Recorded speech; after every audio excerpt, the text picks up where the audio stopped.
মাসউলিন রয়েছে। সাদাকাল্লাহু আযীম।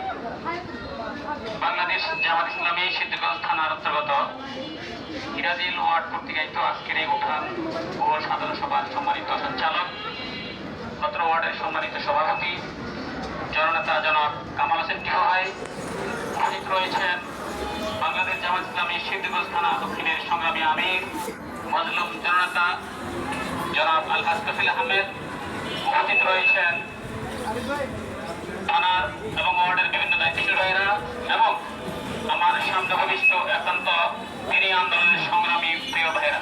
আসসালামু আলাইকুম রহমতুল্লাহ। আপনারা কেমন আছেন? আমার মনে হয় আওয়াজে মনে হয় আপনারা ভালো আছেন। আপনারা কেমন আছেন? আমরা কোনো বিগত 16 বছর পূর্বে নয়, এখন আমরা কি মুক্ত স্বাধীন মুক্ত বাংলাদেশে, তাই না? কোরআনের কথা হবে কিভাবে? জোরে হবে। প্রিয় ভাইরা, আল্লাহ রাসূল সাল্লাল্লাহু আলাইহি ওয়াসাল্লাম বলেন, ইজা জাআ নাসরুল্লাহি ওয়াল ফাতহ, যখন আল্লাহ তাআলার সাহায্য বুঝে আসবে তখন মানুষ দলে দলে ঝাঁকে ঝাঁকে আল্লাহর দ্বীনে প্রবেশ করবে।